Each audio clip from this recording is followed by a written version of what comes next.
Hey everybody, um, just wanted to update you all on what's going on here. So as some of you know, last year I had a horse die, and then the year before that I had a horse die, and they both died in July. I had just buried another horse today, and it's always the same day or the same month: July 9th, July 7th, July 3rd. July 3rd this month, this year I mean.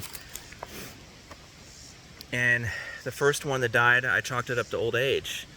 She was 25, 26 years old. I thought that's what it was. You know, the vet that came over said it was just old age, colic, you know, we don't know what caused it. The second horse, I started getting a little suspicious because it's the same time, but she again is older and she also had digestive issues to begin with, you know, when I rescued her. But the third horse, the recent one, she's only 5 years old. She has a heart murmur. Her rescue, you know, I rescued her as well from a kill pen. But I can't figure out what is going on. So I finally figured it out by, you know, the blood test from the vet, and it's Potomac horse fever.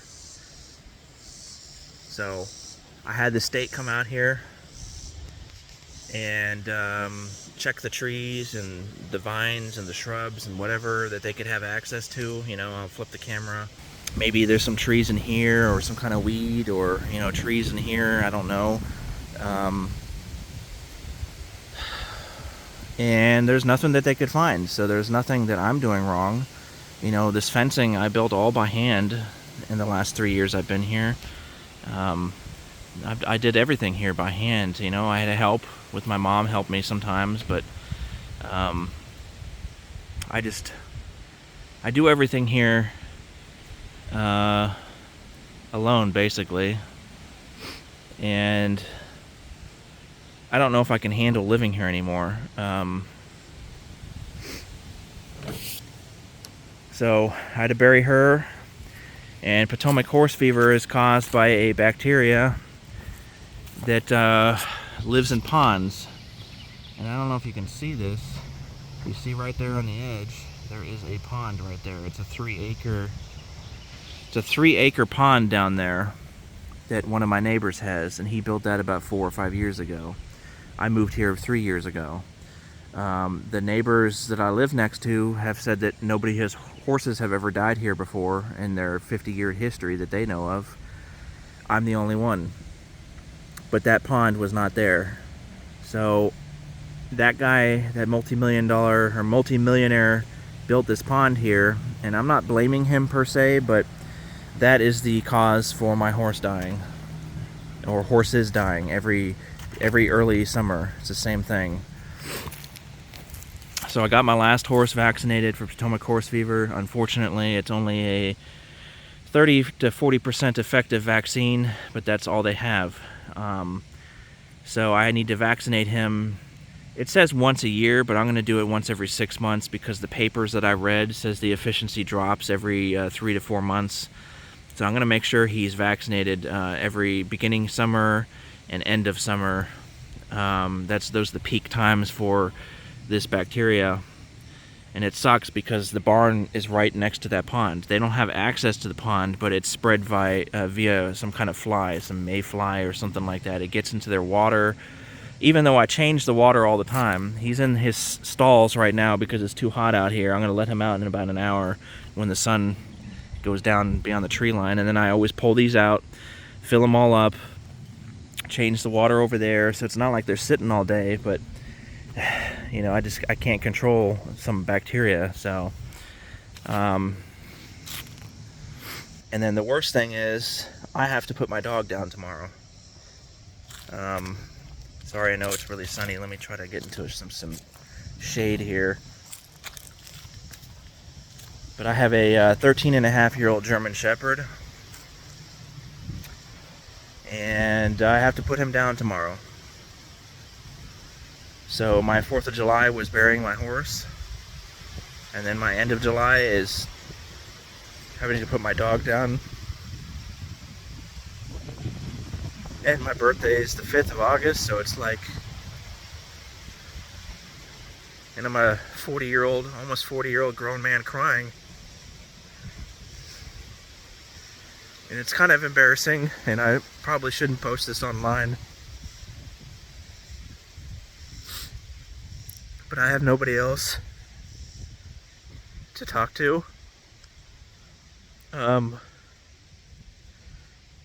The only people that listen or watch my videos, I guess, are the 820 or whatever subscribers I have now. It's kind of amazing, actually. I didn't think I'd get almost to 1,000, because I don't really do too much. I don't do very good at video editing or anything. I just, post videos of working on my car or guns and whatever, but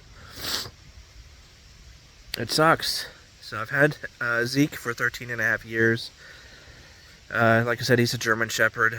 And I have to put him down tomorrow. His legs gave out on him 2 days ago. He's been struggling. The last 3 years he's been okay-ish, but 3 years ago he got vestibular syndrome, which is something with the inner ear to the brain.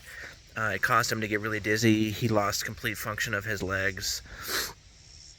I had to hydrate him by pulling the scruff on his neck back and filling his skin, basically under his skin, with fluids in order to keep him hydrated while he gets over that, because vestibular is not lethal, but it really fucks them up. So he recovered from that, but then he had it again, and he recovered from it a second time.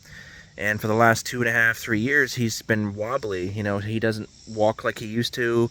Before he had that, he was in the back of this Jeep, or my Grand Cherokee over here. He was still jumping in the car at 10, 11 years old,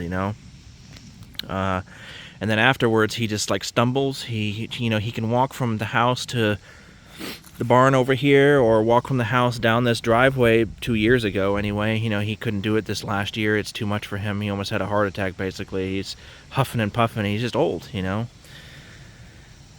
then 2 days ago, his rear legs just completely gave out. I thought maybe he injured himself, because he tends to like to jump off the deck. It's a 3-step deck over here. There's 3 steps. I have a ramp that I built for him.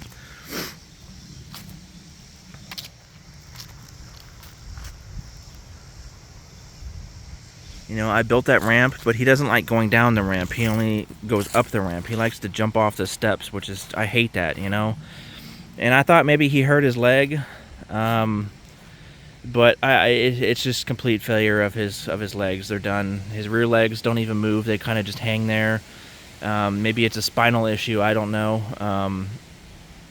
And I thought maybe he'd get better with rest, because when you sprain your leg or you sprain your ankle, maybe resting a few days will help, but because that's happened to him before. But it's actually getting worse. I have a harness on him, a doggy harness. I have to carry him around to go, potty.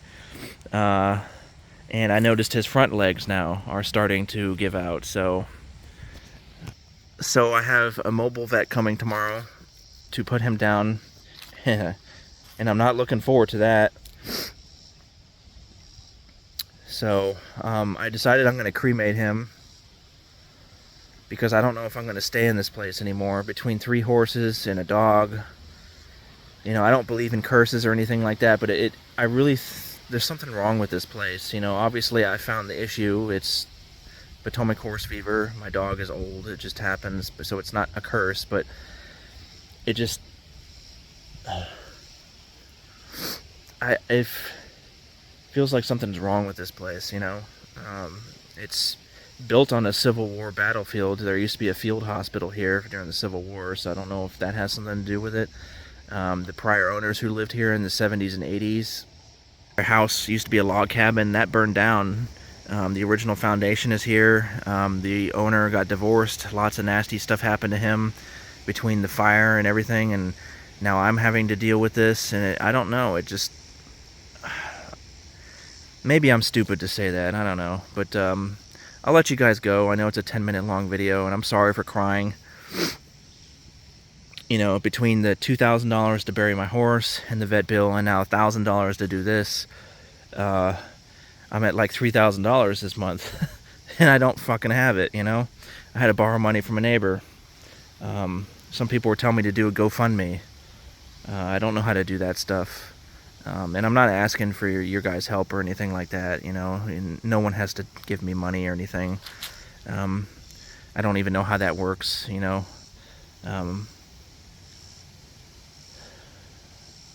It would be nice, but that's my update. So if you guys don't hear from me for a while, I'm just grieving, basically. Nothing, you know, weird or anything like that. I'll probably make a video on the Jeep again, you know, post it after this one, but after that I may not make a video for, you know, a couple weeks or something like that. I just need to catch my bearings and, you know what I mean, just breathe. So let me show you guys Zeke real quick before I get out of here. I guess I should have done that before. So everybody can see him, you know. All 800 subscribers I got. The only friends I have. I have no friends. I have no family. It's just me and my dog.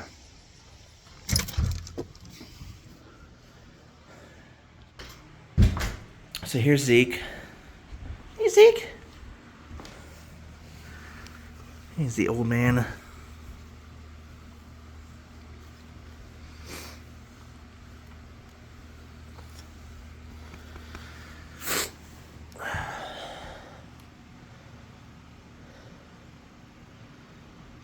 So I had the harness you see on him, but I took it off just so he doesn't get so hot. You know, I have a fan on him, and then the ceiling fan, because he can't really handle the heat anymore, and the air conditioner on this side of the house is broken.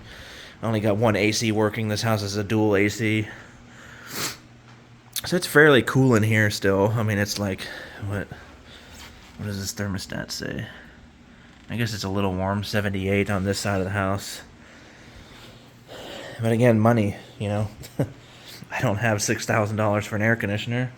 So the other one is working overtime. You know, it only works for this section of the house. And then I have to hope, you know, that the fans can blow the cool temperatures over here. Plus it gets a little warmer in the evening, you know, when the sun is beaming down on these windows. But this is my other dog.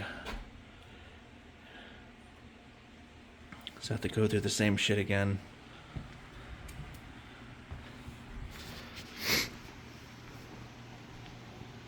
Anyway, thank you guys for watching the whole 13-minute video. I appreciate it if you stuck through the whole thing. It I guess means a lot to me. Thank you, everybody.